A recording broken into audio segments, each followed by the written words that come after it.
All right, y'all. Good morning.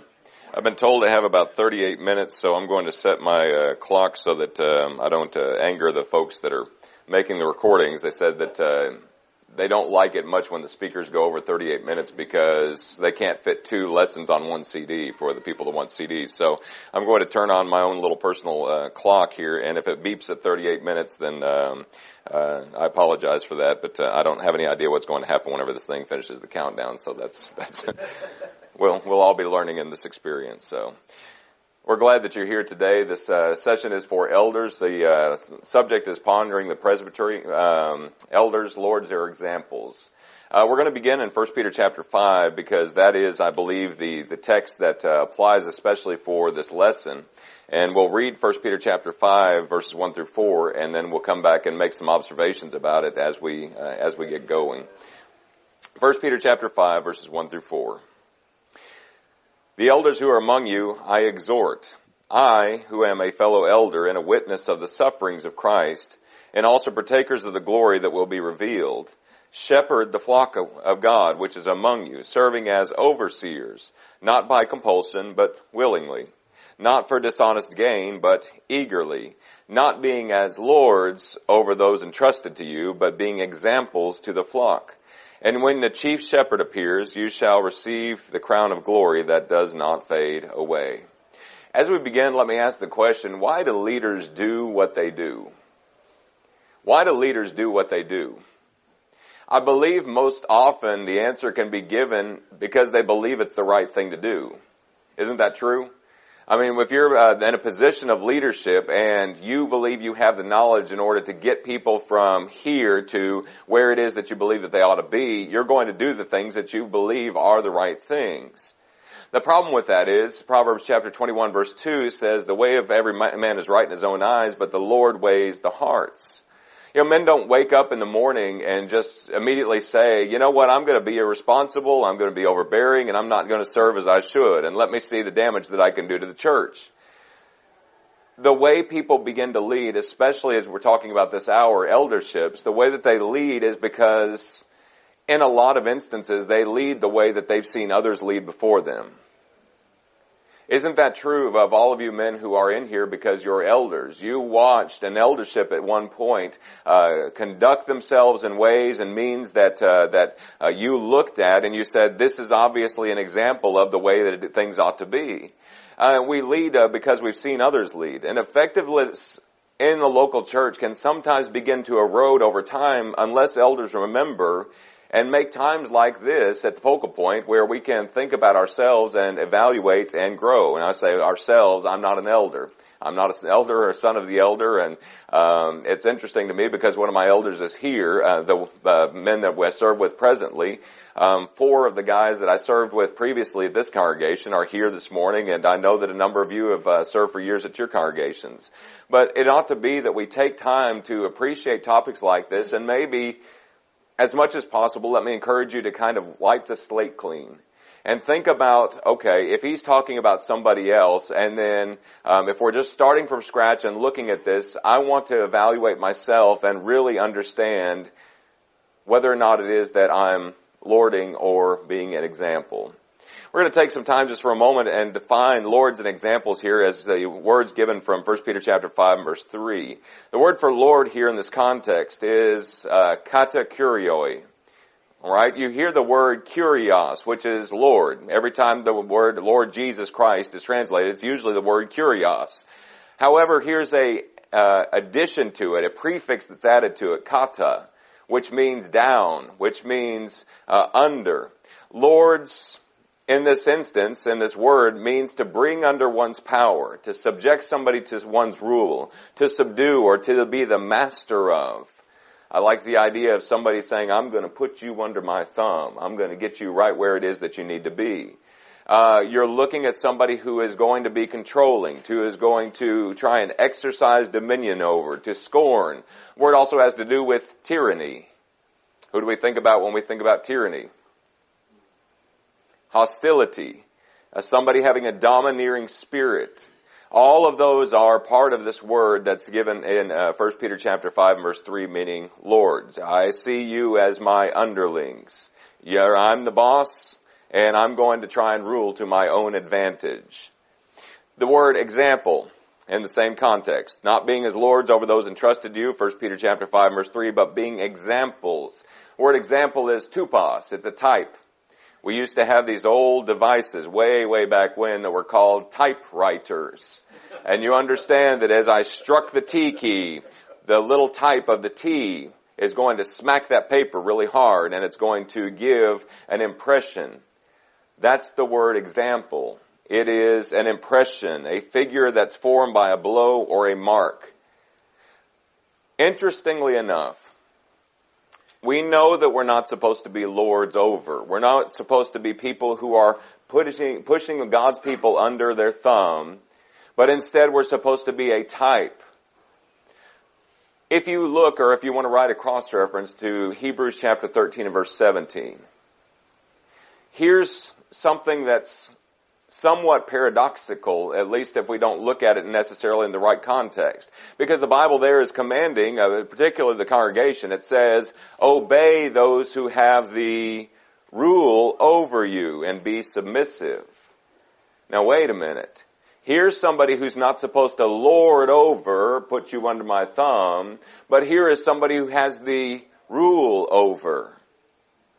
A supreme challenge, and the one point I want to get across this morning is this. The supreme challenge of any eldership is, how do you rule over without lording over?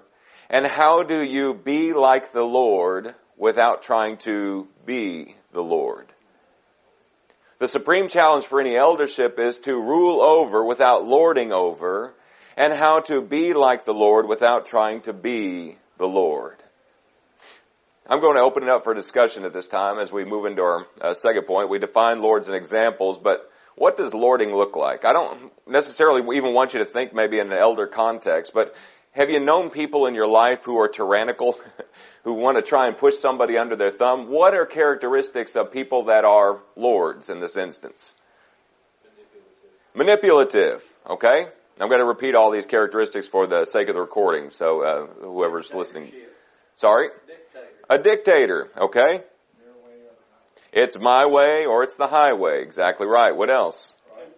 Prideful. We'll come back to that one. Yes? They tend to be obnoxious, okay? What else? In some instances, absolutely, Charles, they are insecure. What else? How do they deal with people? Not very well, okay, to say the least. What else? You find people like this governing by threats. Ross mentioned manipulative. They govern by emotional intimidation. They like to flaunt the power and say, well, you need to respect me because of my title. You need to respect me because of my authority.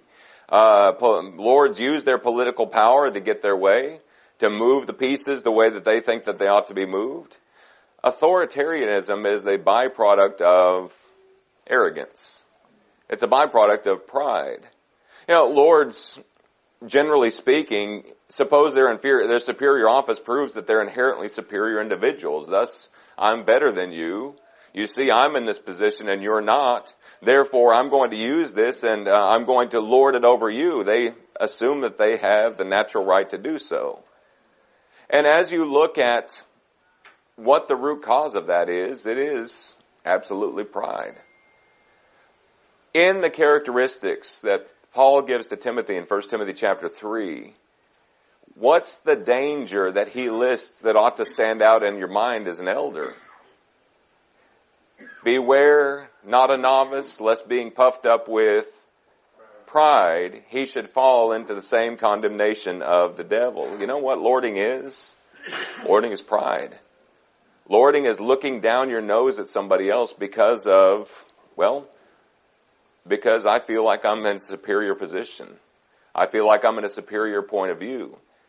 So, understanding that there are exhibitions of lording, what are symptoms of lording? What are symptoms of lording? Turn your Bible just for a moment. Hold your finger here from 1 Peter chapter 3 back to James chapter 3. 1 Peter chapter 3 and James chapter 3 have a lot to do with one another.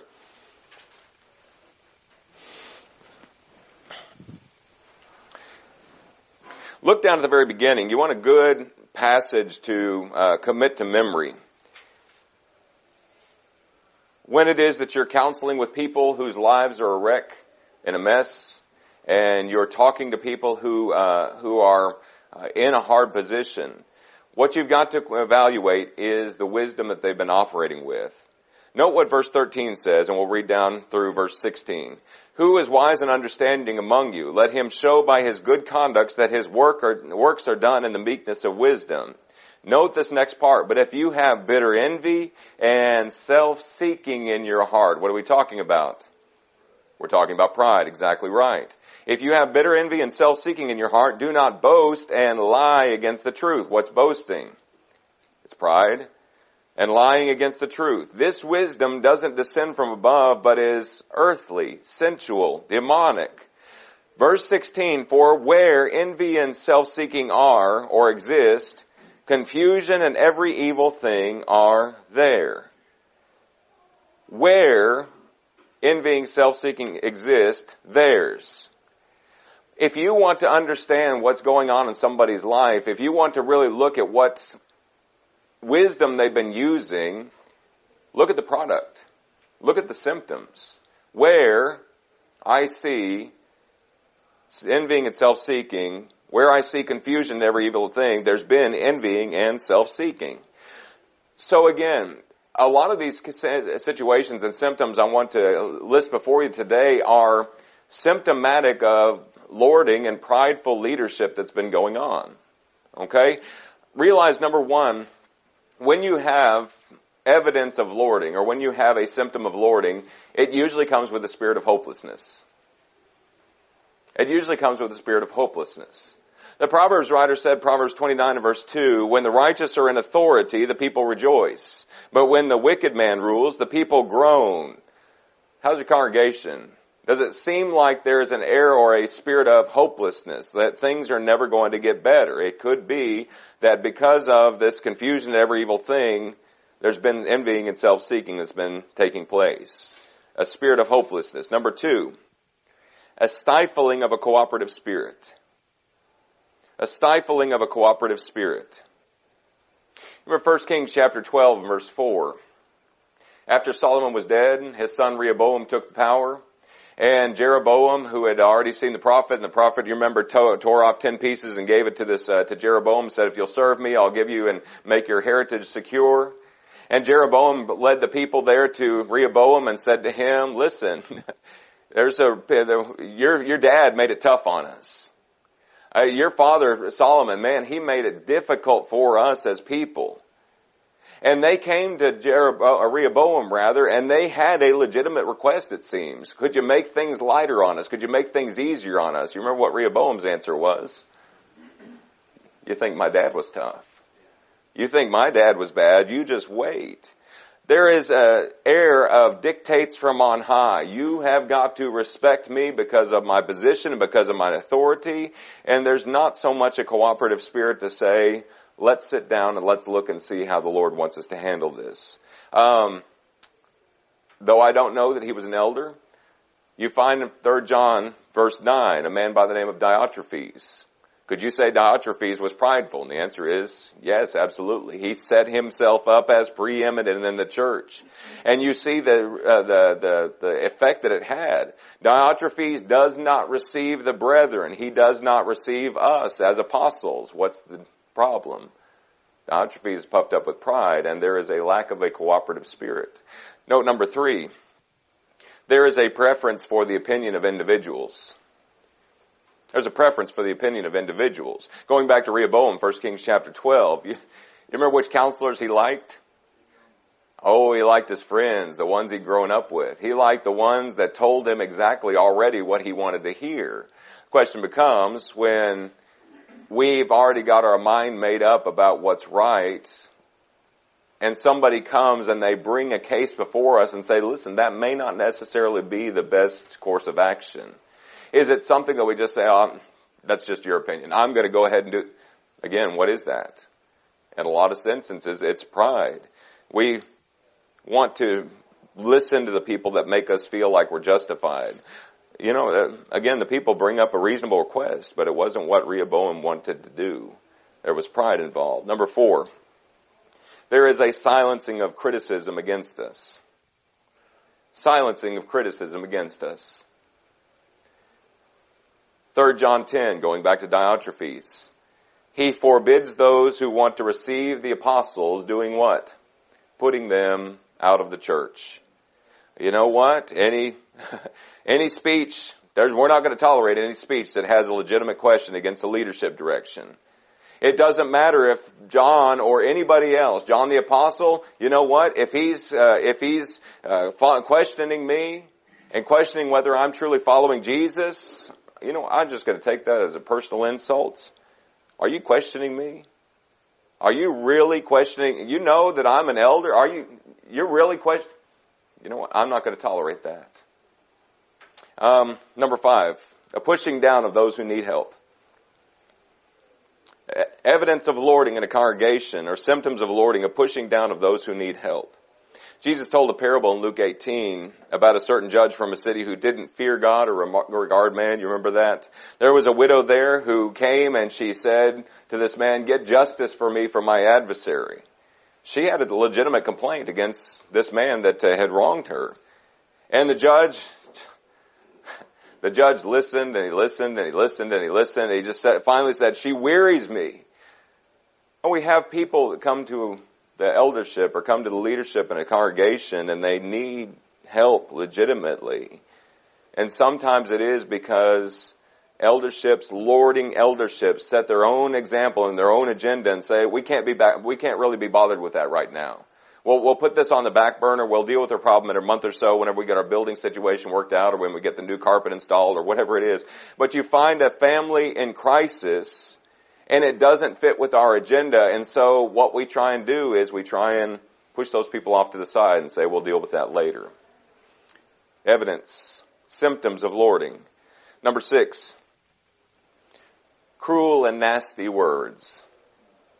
Cruel and nasty words. Diotrephes, 3 John 10. He doesn't receive the apostles. He doesn't receive the brethren. He instead, anybody that raises a legitimate complaint, he puts them out of the church. But it says that he, against the apostles, was prating against us, he said, with malicious words. How's the habit of speech? Is it that it is complaining and disputing? Philippians 2 verse 14. Prating with malicious and evil words. He's a tattler. He likes to go and be excessively wordy on things that are trivial matters, as the word implies. It's a means to keep people down. When you talk bad about somebody, and when you run their name through the mud, and when you take somebody and they destroy their reputation, well, that person's going to be a whole lot less likely to bring up a legitimate complaint later on, aren't they? You're going to break their spirit, put them in their place under your thumb, and that's going to happen. If the rule is Lord's, the only choice is to try and keep that power by keeping others down and keeping others from challenging that power. Last one that I thought of, you may think of some others, a disrespect to the Lord and His authority. A disrespect of Lord and His authority. What are symptoms of lording? A disrespect of the Lord and His authority. Flip back to, if you're there, still there, I'm going to flip back to 1 Peter chapter 5 one more time. 1 Peter chapter 5.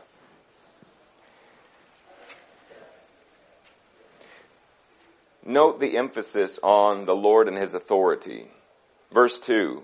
Shepherd the flock of God who is among you, serving as overseers, not by compulsion, but willingly. Jump down to verse 4. And when the chief shepherd appears, you will receive the crown of glory that does not fade away. Shepherds, what you can't forget is that you are modeling your life after the chief shepherd. And you are taking every decision, every thought, and every attitude and trying to look at Jesus and say, how did He respond to this? How did He treat people? How does He want me to be a shepherd? Jesus never had to pull rank in order to get people to, in order to make His point. Jesus never shamed His critics by maliciousness because they disagreed with Him. Paul used a situation with Philemon where he could have absolutely said, Philemon, you need to accept Onesimus because I'm an apostle of Jesus Christ and you've got to listen to me. Instead, he appealed to him by love. And if we as people, if you as shepherds, those of you who are, if you want to try and have to muscle the church into submission, you're doing it wrong. You're doing it wrong. We're all people in God's household. Elders, never be too busy looking down on others that you're too busy to look up to Jesus.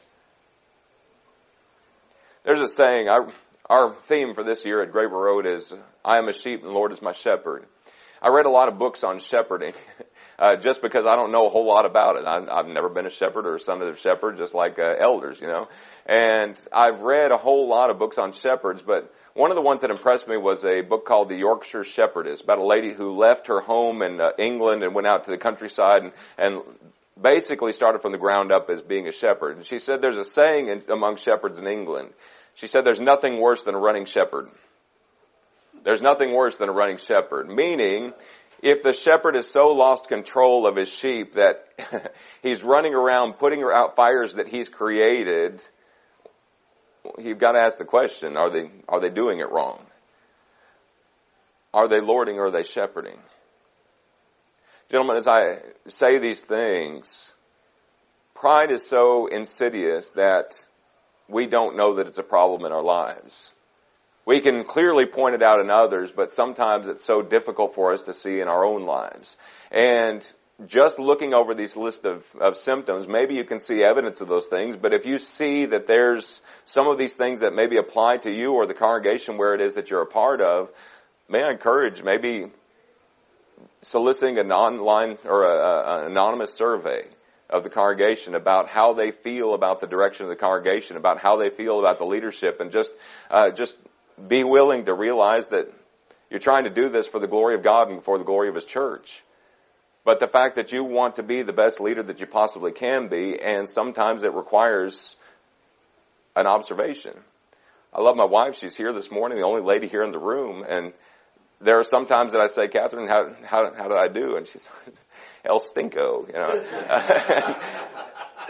I know that she's not telling me that because she hates me or because she's trying to put me under her thumb, but because she loves me, and it's iron sharpens iron, so a man sharpens the countenance of his friend. And we ought to be humble enough to accept criticism and be humble enough to accept the fact that it may be that we're not doing the job that we think that we ought to be, or the job that we think that we are. So let's spend our last few minutes here talking about what shepherding looks like. What's shepherding look like? What does shepherd examples look like? We're going to spend our time here in 1 Peter chapter 5 because I believe he gives 6 of them in contrast. Maybe you've never noticed these before. I didn't until I actually began to study these, but they are evident. What do shepherding examples look like? 6 contrast, 1 Peter 5. Number 1, be over them, but be among them. Be over them, but be among them. Look at verse 2. Shepherd the flock of God, which is among you, serving as overseers in your midst. It's a matter of being present with the people of God. What does that mean? I mean that we're all attending, that we're all sitting in the same assembly on Sunday morning, Sunday evening, Wednesday night. What does it mean? It means practically you as an elder are going to vary the people that you talk to. It means practically that you're going to vary the subjects that you talk about. Practically, it could mean that you as an elder vary the places that you sit in the congregation. Catherine and I have adopted we've been at Graber Road for a year now, but we didn't want to have our pew in the Graber Road congregation, particularly because we're a congregation of about 220, I guess, on Sunday morning. But if we only sat over on the left-hand side or on the right-hand side, we would never visit with those people that were way over here, because by the time we got over there, they would already be gone. And so some mornings after the muster, the men getting together in the back room, I'll have to go and stand in the back and just look over the congregation to try and find where my wife has sat with our children that morning. But moving around, maybe as the invitation is offered, going to the back and catching some of those people that are on their way out the back door because they think services are over. Maybe spending more time in the foyer or in the parking lot or standing right there at the back door so that there can't be anybody that slips by. What are you doing? You're spending time among the people. Some people have adopted the 15-minute rule. I'm not going to talk to anybody that I regularly talk to for 15 minutes after services. You know why? Because those people are usually going to find me. People that you usually go to lunch with, they're usually going to be there. But what happens is that we turn inward and we say, oh, there's that guy that I love. There's that guy that I love to talk to. And so I'm going to go and I'm going to visit with them to the exclusion of everybody else. Among them, visit with the people that are there. I believe that elders especially need to be present at every event of the church. Even in the morning, be there for the ladies' days. Stand there in the foyer, greet the ladies as they come in, and as they close the doors to have their ladies' day speaker go, that's when you can go and maybe help cook lunch or spend time. I believe elders need to be at every single youth devotional, and not the same elders. I believe elders need to spend time showing the works of the church and saying, we love you and we support you, and we appreciate the work that you're doing and the work that's going on here. We had a door knocking recently at Graber Road. It's the first one that they've done in years, and it was wonderful because all 7 of our shepherds showed up.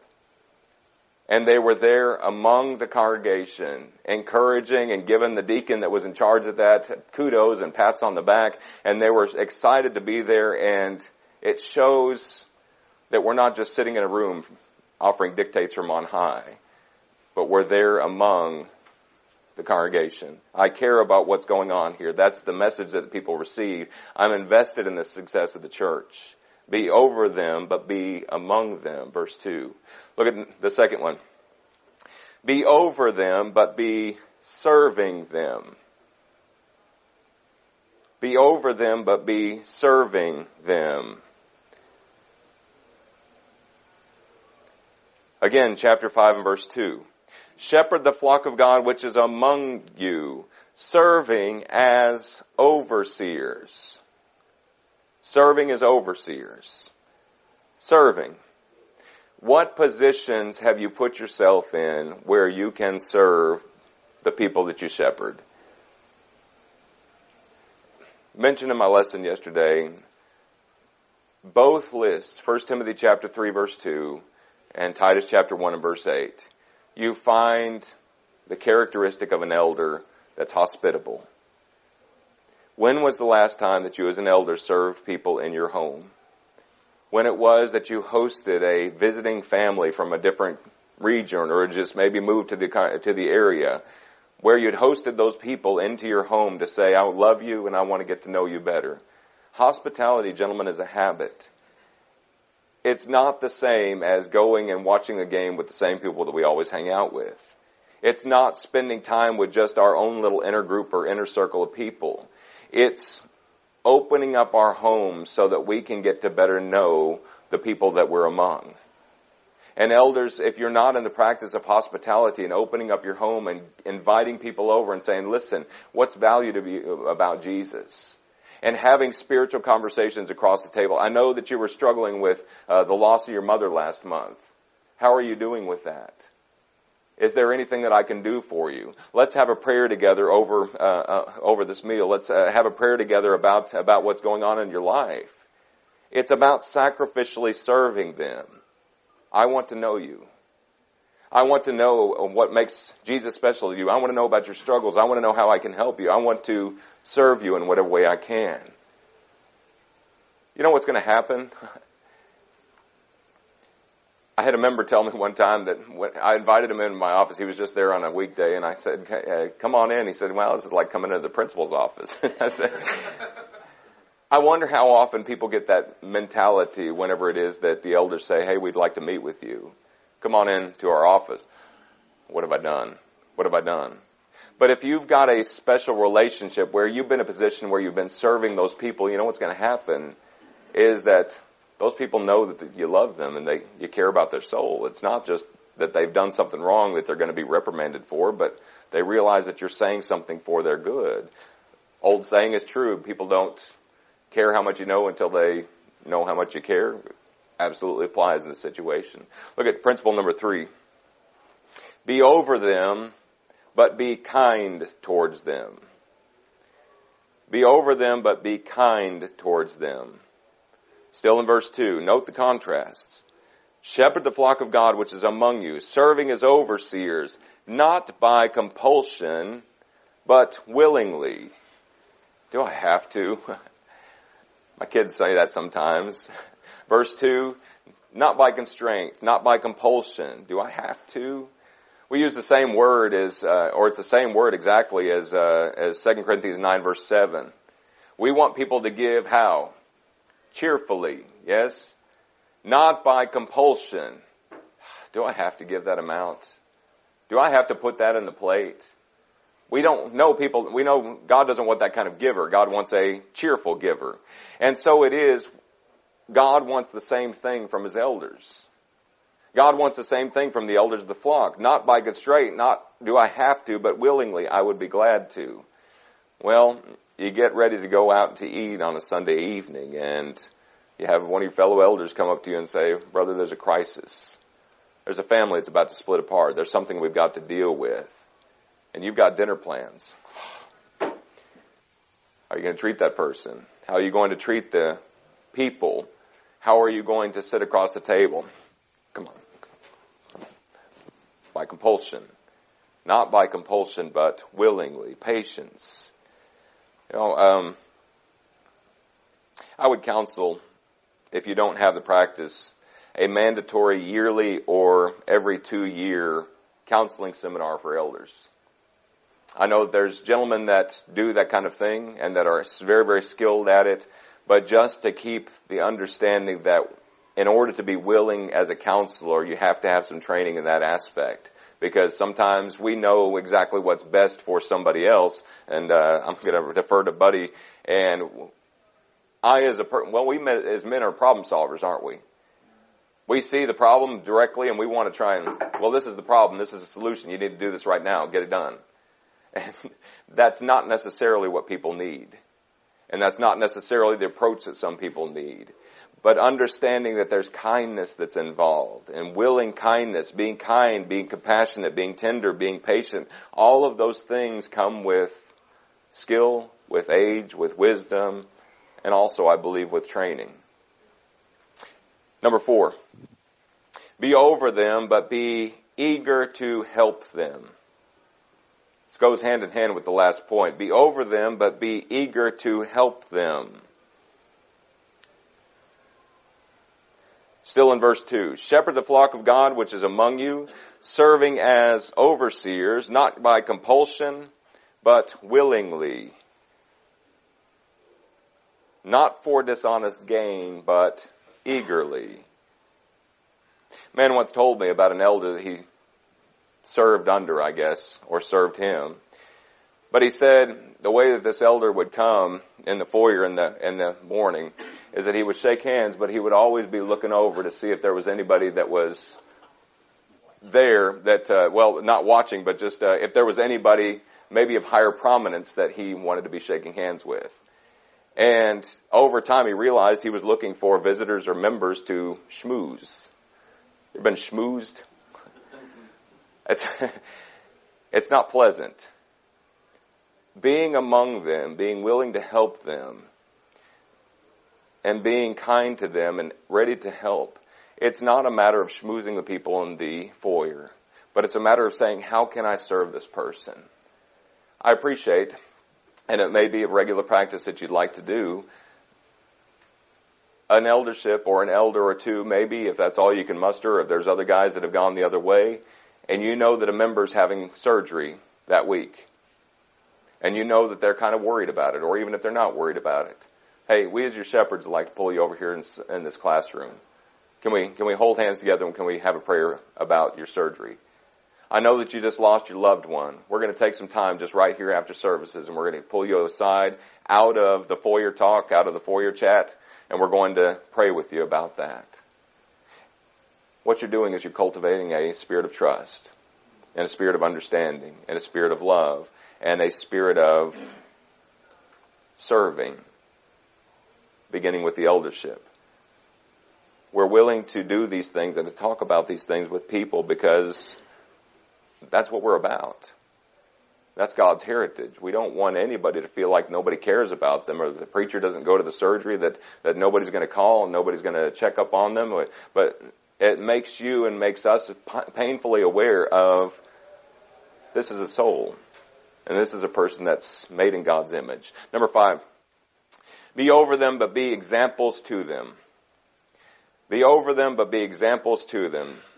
We're in verse 3. Nor as being lords over those entrusted to you, but being examples to the flock. One of the most humbling questions that you can ask based upon what Paul says in 1 Corinthians chapter 11, verse 1. Paul says, imitate me as I imitate Christ. Was Paul saying that as a matter of pride? Was he saying that as a matter of, Corinthians, you imitate me as I imitate? He didn't. He said that because he so evaluated himself and his relationship with the Lord and his following of the Lord that he could tell those Corinthians, listen, you can look to me as an example. I'm trying to faithfully follow in the steps of Jesus. You ever ask that question of yourself? Can I tell somebody, listen, you can follow my example in this. You can follow my faith in how it is that I'm conducting myself and the person I'm trying to live. Remember the Titans was a movie several years ago, but they were trying to get a ragtag group of football players to play together, and the captain comes up and he's brandishing this guy and saying, listen, you've got this great talent. Why is it you're not using it the way you ought to? And the man just simply says, listen, attitude reflects leadership. We're back to symptoms of lording. Attitude reflects leadership. When we look to elders, it ought to be that the elders are the truest types of Jesus in the church. And as we say, follow me as I'm following Jesus, we're giving people an understanding that I'm going to walk in his steps no matter what. Last one. Be over them, but be under him. Be over them, but be under him. Chapter 5, verse 4. When the chief shepherd appears, you shall receive the crown of glory that does not fade away. When you deal with the congregation that you're a shepherd of, for those of you who are elders again, you're dealing with another man's property. It is God's heritage. Don't ever be guilty of looking down on God's heritage because you're too good to look up to the chief shepherd. If you look continually in the context of 1 Peter chapter 5, you find the admonition, verse 5, God resists the proud, but gives grace to the humble. Therefore, humble yourselves. That includes elders. Humble yourselves under the mighty hand of God, that he may exalt you in due time, casting all your care upon him, for he cares for you. Be sober, be vigilant, because your adversary, the devil, walks about as a roaring lion. Now, wait a minute. I go back to 1 Timothy chapter 3, and it says that I can fall into, I can fall into the same condemnation as the devil. Who's the devil looking for? He's looking for those people who are full of pride. If I can bring up one more thing, and then the lesson will be yours. 1 Peter is a book about suffering. 1 Peter is a book about Christian suffering among particularly the people that were there in the Roman Empire. And you follow the word suffering all the way through. And you follow this word suffering through the first 4 chapters, and it occurs a number of times because Peter's saying you're about to suffer. Get ready for it. Or when you do suffer, make sure that you're ready to give an answer to everyone who asks you the reason for the hope that's within you with meekness and fear. You make sure that you're not suffering for doing evil, but suffering for doing good, because it's going to be a credit for you. You know where the word suffering ends? It ends there in chapter 5, verse 1. The elders who are among you I exhort, I who am a fellow elder and a witness of the sufferings of Christ. He's going to revisit it back down to verse 9 and talking about going back and saying, resist him steadfast in the faith, knowing the same sufferings are experienced by your brotherhood in the world. But it's remarkably absent when it talks about the leadership. Leaders, it shouldn't be that the Church of Christ is the place where sufferings and difficulties and hardships and grumblings occur because of elders who are lords and not examples.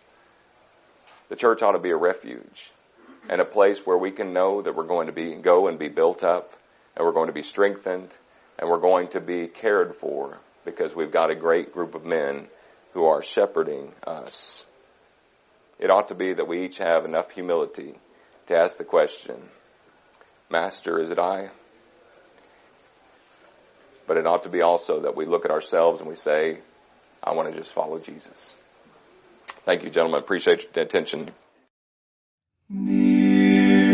Speech on. Flashlight. Selected. Screen recording.